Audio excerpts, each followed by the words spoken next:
You are now listening to the IELTS podcast. Learn from tutors and ex-examiners who are masters of IELTS preparation. Your host, Ben Worthington.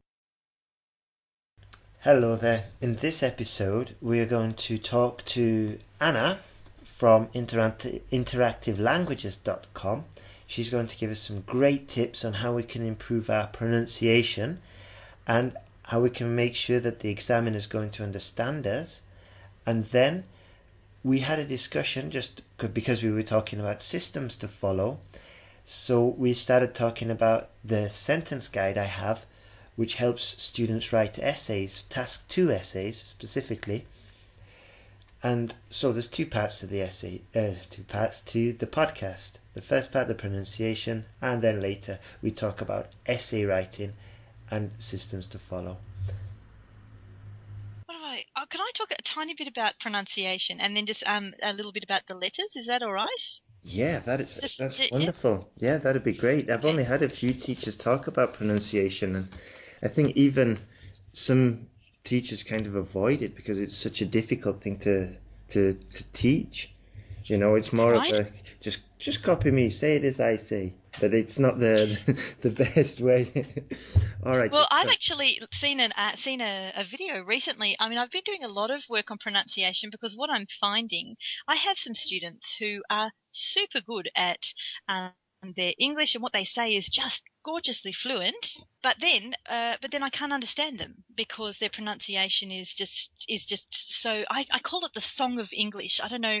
I feel as though languages have a song, and each language has a song. And I believe that what happens, you have these very high ability speakers who just don't have the music or the song of English, and as a result, I can't understand what they're saying until I get attuned into their rhythm. And of course, once I do that, I can understand everything they're saying. But of course, the examiners won't do that, and that's what happens. Yeah, that's great advice. So I guess, so what happens to these people? Sorry, I was just going to say that I totally agree with that, because even with like the regional accents in the UK, if you start speaking with a Geordie from Newcastle, the first minute, and if you're not tuned into that sound, that rhythm, it just sounds like a block of sound. However, after a minute, once your brain's actually tuned into the frequency, it's found the frequency, it's locked on, then it starts converting it into words. But yeah, it's true that the examiner's not going to be able to do that so quickly. It's going to affect. And that's what all their friends are doing, and all their teachers are doing. All these people who speak fluent, in inverted commas, English, because they really do, where everyone just tunes into their frequency and they understand them perfectly, but their English is still not good enough to pass IELTS because of this lack of song, this lack of rhythm. And so a Cambridge video, and it changed my pronunciation teaching forever, because what it did was I've always understood that you've got the actual sounds, or the diphthongs and vowel sounds, and the phonetics and the phonics of sound, which have to be correct. Then you've got the actual stress or intonation within the word, or the lexical sort of pronunciation has to be correct. So that's 2. Yeah. And then, of course, on top of that, you have to have the sentence that has to be correct. And the sentence sound is the one that most people lose out on, because if you say the word, you say, please say, empty. And everyone goes, empty. And then you say, well, my glass is empty. And that could either be my glass is empty, my glass is empty. But as soon as you put it into a sentence, empty, it changes. Yes. Because every single word changes depending on what it is that you're saying. That's true. So when you're thinking of the whole sentence and creating and pronouncing for the whole sentence, what you need to do is say, well, what is the key word of my sentence? For example, my glass is empty. For me, for that situation, might be glass, or it could be empty, depending on how I say the sentence. But in this situation, I'm going to say my glass is empty. And that means that empty is going to become a very quiet word, and glass is going to become a little bit higher pitched. My glass is empty. And so the change in the structure of the sentence is going to change depending on what my key word is in my sentence. And it's not only in a sentence, I should say rather in a clause, or in a thought, because some sentences have 3 or 4 or 2 different thoughts within it. And in each thought, there's one key word that you need to have as your as your strong word, the pitch changes a little bit, and all the words around it then start tapering out and changing a little bit around it. So in the Song of English, you think of your key word in your thought, and then you make that your strongest word with a slight pitch change.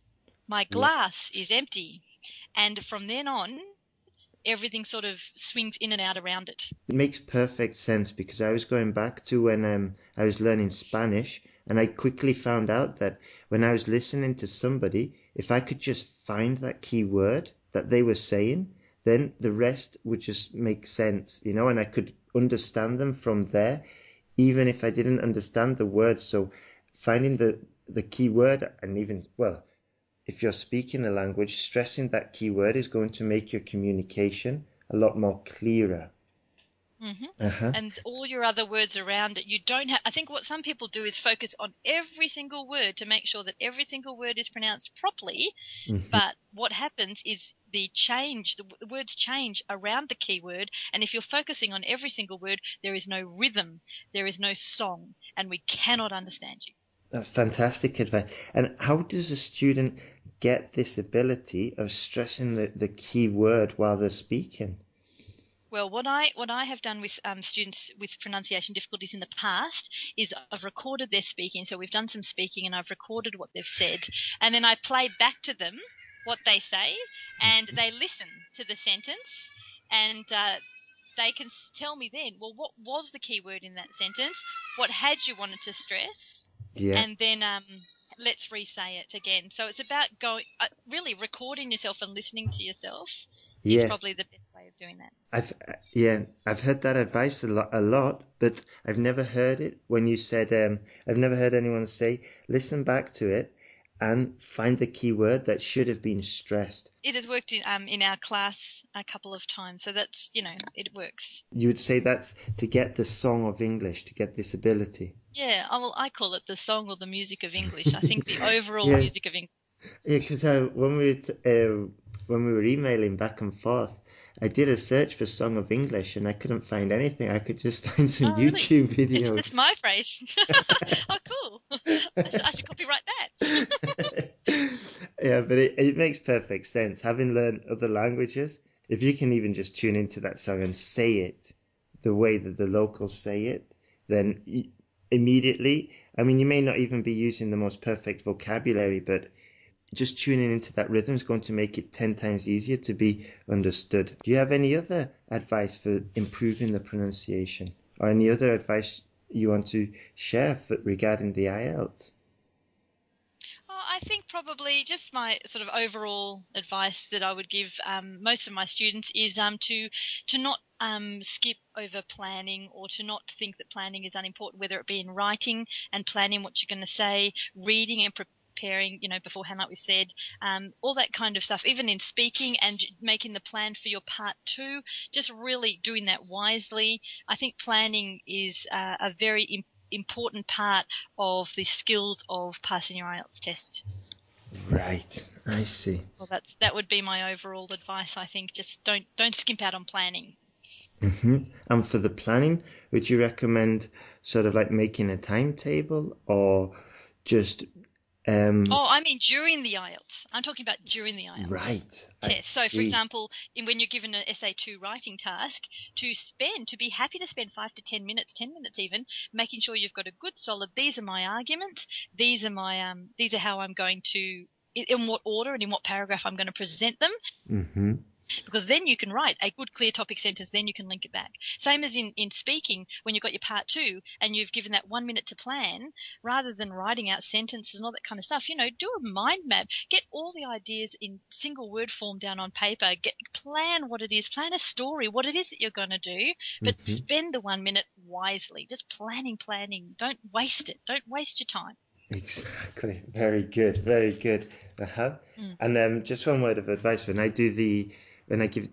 I talk about the plan, and especially for telling stories, it's got to have a beginning, what happened, then the end, and why it was important. And if you just follow that simple structure, it goes back to just having a framework. It makes it so much easier if you've got, like you did with the reading, stage 1, stage 2, stage 3, stage 4, bang. And it goes back to the exam skills. And having processes and systems to follow can make the exam skills 10 times easier. And the sentence guide, you mentioned it in the emails. I'll just give you a quick, a quick overview. Yeah. Go on. It's, like you sort of like laid out a very effective, solid plan for the reading. Yep. Yeah. Well, for the writing, it was something similar because on the site, I have a link saying, "Oh, tell me what the problem is," and everybody was just sending me emails saying, "Oh, it's the writing, it's the speaking. Those two are the biggest things." Yeah, they are. But the thing is, they say they are, but I don't know. Anyway, keep going.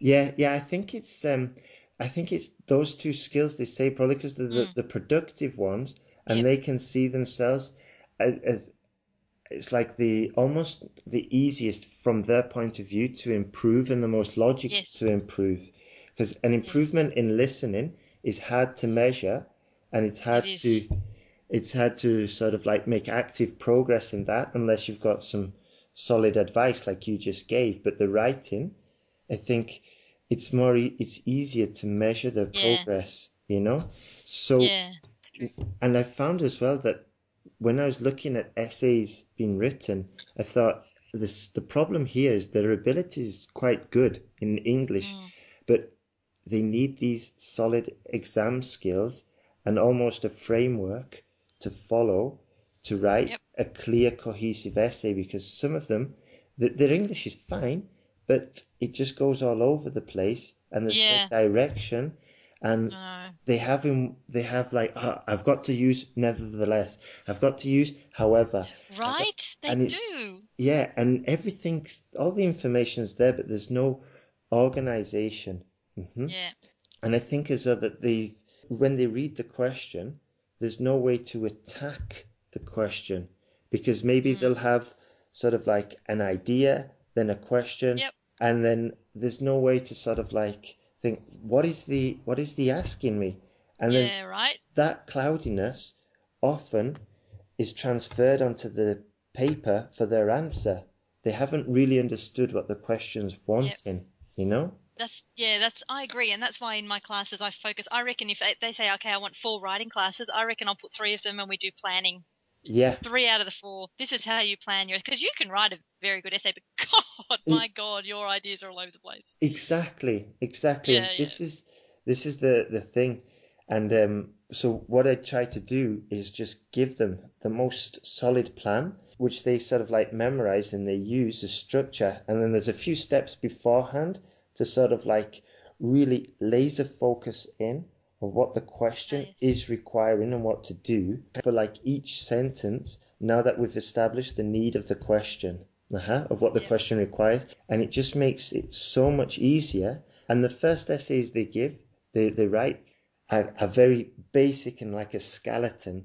However, they've got the structure, and once they know how to do this, and they've got like the framework, the skeleton, then they can start layering the howevers, the nonetheless, and putting in these fancy ideas and stuff. But unless the skeleton is rock solid and in place, all these ideas of however, nevertheless, and these fancy ideas, idiomatic expressions, all these things that they keep hearing that they should do from websites and from books, it doesn't make any sense to do it unless they are used correctly, and they add and improve the coherence of the essay.